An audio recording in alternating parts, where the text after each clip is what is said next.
วันนี้มาต่อจากคลิปที่แล้วกันนะคะ วันนี้เราจะมาคุยกันเรื่องของระยะของความปวดที่มีอยู่3ระยะนะคะ ระยะเฉียบพลันระยะกึ่งเฉียบพลันและก็ระยะเรื้อรังนะคะ ให้น้องช่วยอธิบายแล้วก็แยกเป็นความปวดลักษณะของความปวดเป็นยังไงแล้วก็ใช้เครื่องมืออะไรจัดการเริ่มที่ระยะเฉียบพลันก่อนนะคะเพราะว่าถ้าพูดถึงระยะของอาการบางส่วนใหญ่ตาม definition เขาก็จะอิงตามระยะเวลาใช่ไหมคะว่า2 เดือน3 เดือน6 เดือนอะไรเงี้ยแต่ว่าวันนี้เรามาคุยกันในแง่ของลักษณะอาการว่าในระยะเฉียบพลันมันจะต้องเป็นประมาณไหนค่ะแต่ว่าเพราะว่าอย่างที่บอกค่ะว่าการฟื้นฟูของแต่ละเนื้อเยื่อมันไม่เท่ากันเนาะแล้วก็ผู้สูงอายุเด็กวัยรุ่นหรือว่าปัจจัยในการฟื้นฟูซ่อมแซมมันไม่เท่ากันค่ะนี่ก็มาเล่าเฉพาะอาการปวดในระยะนั้นค่ะพี่จะถามอักเสบก่อนค่ะใช่เฉียบพลันแบบอักเสบมาเลยค่ะเฉียบพลันเนี่ยรู้เลยว่ามันต้องมีสิ่งกระตุ้นสิ่งมาทำหรือว่ามันมีสาเหตุของการบาดเจ็บเกิดขึ้นแล้วค่ะเพราะฉะนั้นอาการปวดเนี่ยมันจะค่อนข้างชูดมากคือสูงชัดเจนค่ะแบบแทบไม่ต้องจับหรือแตะหรือกระแทกมันก็จะขยับนิดก็ปวดแล้วใช่ค่ะคือต้องอยู่นิ่งๆเลยบางทีใช่ไหมคะใช่ไปจับไปโดนอะไรนิดก็โอ๊ยปวดจี๊ดขึ้นมาระดับความปวดน่าจะเกินถ้า 1-10 ก็คือน่าจะ5ขึ้นไปใช่ไหมคะระดับอาการปวดก็ถ้าพูดง่ายๆว่าเต็ม10อะค่ะ10คือปวดทนไม่ได้แล้ว0คือไม่ปวด2-3นี่รำคาญค่ะถ้า5ก็อย่างเงี้ยหน้าแบบคิ้วขมวดนิดนึงค่ะถ้าเฉียบพลันเนี่ยยังไงก็เกิน5ใช่ส่วนใหญ่ใช่ค่ะก็ลักษณะความปวดแบบนี้เราไม่จำกัดแล้วกันว่าเป็นปวดในบริเวณไหนก็คือยกเว้นไหล่อย่างเดียวไหล่เดี๋ยวเราจะแยกคุยต่างหากนะคะเพราะว่าไหล่มันจะสเปซิฟิกมากนะคะแล้วก็มีความซับซ้อนของมัดกล้ามเนื้อหลายมัดมากวันนี้เราก็พี่อยากจะให้น้องอธิบายว่าถ้าระยะความปวดแบบเฉียบพลันที่มีความปวดเยอะๆมากๆเนี่ยน้องเลือกใช้เครื่องอะไรในประสบการณ์ที่น้องทำงานมาใช้เครื่องมืออะไรจัดการกลุ่มอาการเฉียบพลันเหล่านี้ค่ะเพราะว่าอย่างที่บอกที่เราต้องแบ่งระยะของอาการปวดเป็นเฉียบพลันกึ่งเฉียบพลันหรือเรื้อรังเนี่ยค่ะก็เพื่อที่จะเข้าสู่กระบวนการในการคัดเลือกวิธีการจัดการกับมันใช่ค่ะทีนี้ถ้าพูดถึงในการเป็นเครื่องมือหรือว่าในวิถีของน้องที่เป็นนักกายภาพบำบัดอะไรอย่างเงี้ยค่ะเฉียบพลันคือทุกคนต้องนึกออกเลยเผลอๆผู้ชมทั้งบ้านทุกคนก็จะรู้ละใช่ประคบเย็นต้องมีติดตู้เย็นไว้ค่ะยาใช่ยาอย่างเงี้ยค่ะพวกลดอักเสบเลยเพราะว่าบางทีเฉียบพลันมากๆค่ะมันอาจจะจบณขณะนั้นเลยว่าประคบเย็นแล้วจบไปหาย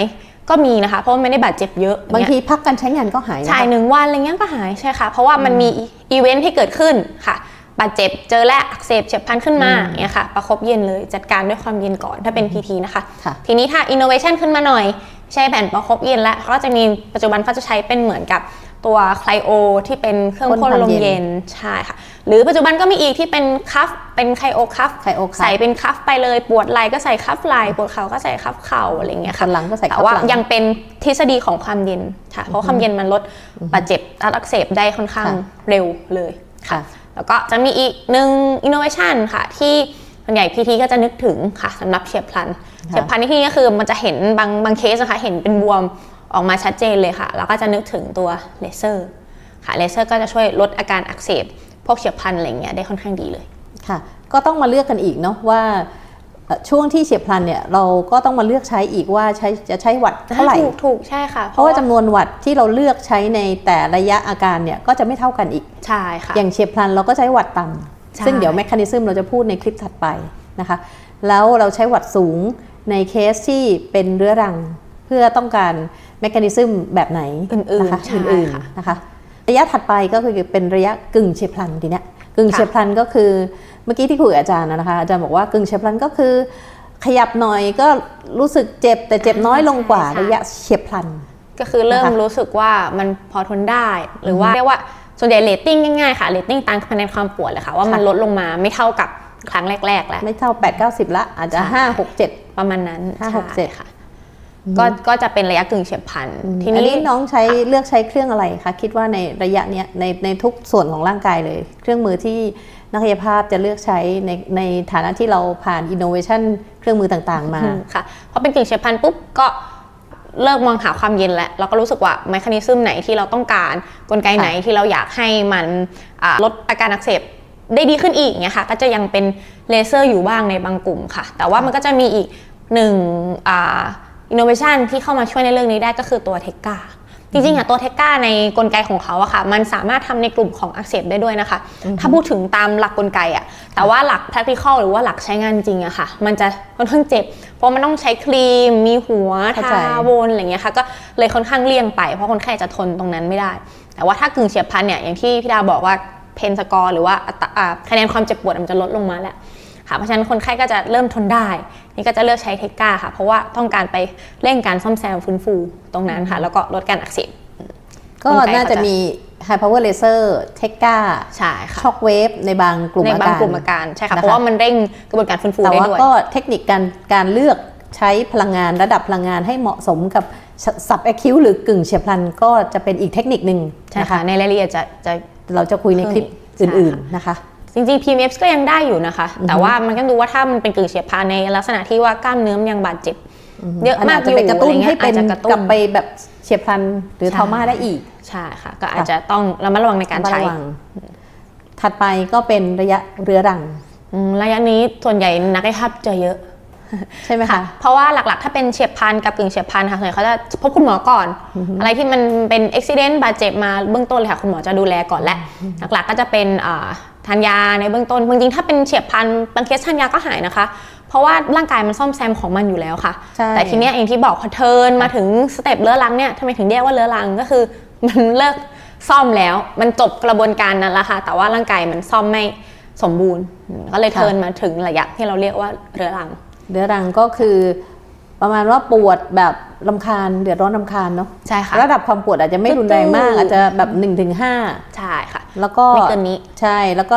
เป็นผ่านระยะเวลามานานพอสมควรนะคะที่เขาพูดกันว่าเกิน3เดือนแล้วก็เทิร์นเป็นเรื้อรังใช่ไหมคะบางคนแบบเรื้อรังปล่อยไว้เกือบปีก็มีค่ะใช่อันนี้พี่อยากทราบว่าถ้าโดยประสบการณ์ของน้องจะเลือกใช้เครื่องมืออะไรค่ะเรื้อรังที่กล้ามเนื้อหรือเอ็นพวกนี้ค่ะมันก็ต้องเร่งการฟื้นฟูพวกนี้อยู่แล้วเพราะว่ากลไกของตัวช็อคเวฟเองอะค่ะเขาจะ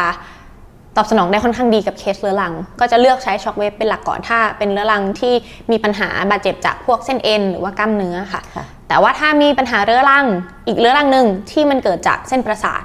ค่ะพวกนี้เครื่องที่ตอบสนองได้ดีก็จะเป็นตัว PMS หรือว่าตัวแม่เหล็กค่ะเพราะว่ากลไกเขาเข้าไปจัดการที่เส้นประสาทโดยตรงเพราะเคสเรื้อรังค่ะบางทีมีค่ะร่างกาย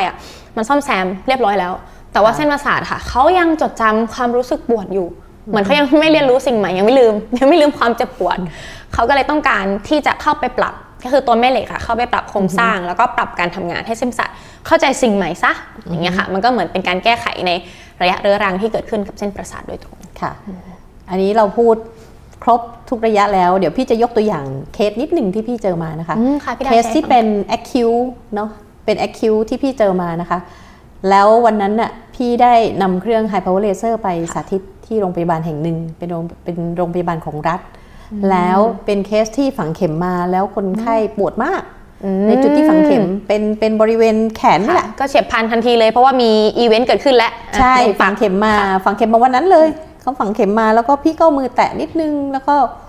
ขนาดแตะเขาก็ปวดมากเลยแล้วพี่ก็บอกด้วยความมั่นใจในเครื่องมือเนาะเราก็บอกว่ามาลองเลเซอร์ไหมเดี๋ยวมันหายปวดทันทีนะแล้วปรากฏว่ายังไงรู้ไหมคะดิฉันก็ลืมค่ะแนะนำให้ทำเลเซอร์แล้วก็ขอให้น้องนักกายภาพปรับวัด15 วัตต์เลยค่ะทำได้แค่ 1-2 นาทีเองอ่ะพี่ตกใจมากเลยเพราะว่าหน้าเขาเปลี่ยนเลยอ่ะหน้าคนไข้ที่เป็นเจ้าหน้าที่โรงพยาบาลนะเขาเจ็บมากเลยอ่ะแล้วพี่แบบรีบแบบแตะมือเขาแล้วบอกอุ้ยพี่ขอโทษพี่ลืมไปแล้วจริงๆอ่ะนี่คือ acute ต้องใช้วัตต์ต่ำค่ะวันนั้นพี่ตัดสินใจยังไงรู้ไหมคะก็คือพี่บอกว่าน้องไม่ต้องทำต่อค่ะประคบเย็นก่อนเลยแล้วค่อยกลับมาทำพรุ่งนี้แล้วเขาก็เชื่อเราทุกอย่างนะคะโอ้เขาก็ยังใช่เขาเชื่อพี่ก็บอกขอโทษนะเนี่ยเจ็บมากขึ้นใช่ไหมคือเรารู้ต้องเจ็บมากขึ้นแน่ๆเลยเพราะเราแตะนี่คือแบบเขาเจ็บมากตอนเรามือแตะเบาๆด้วยซ้ำไปอะค่ะนี่คือเคสที่แบบเป็น acute จริงๆหรือว่าเป็นเฉียบพลันจริงๆแล้วเราอะเลือกใช้ก็เรียกว่าอะไรอะพลังงานที่ผิดใช้เครื่องมือถูกแล้วแต่ใช้พลังงานไม่ถูกต้อง พลังงานที่สูงเกินไปนะคะ เป็นความเหมาะสมถูกต้องมันยังอยู่ในดีเทลเรื่องของพลังงานอีกใช่เดี๋ยวเราจะพูดในคลิปถัดไปเรื่องพวกนี้เนี่ยที่พี่เจอมาเป็นประสบการณ์ตรงเลยที่เราไปเจอมาเราตกใจแล้วเราก็จำฝังใจเลยว่าแล้วอีกวันหายไหมคะเนี่ยหายค่ะวันรุ่งขึ้นพอดีว่าเราไปอยู่3วันเนาะเราพอวันรุ่งขึ้นเราไปกับน้องเป็นนักกายภาพเนาะแล้วก็เราก็มีโอกาสได้ทำให้เขาวันนั้นนะวันถัดมาเราทำแค่5 วัตต์ปรากฏว่าทำเสร็จยิ้มเลย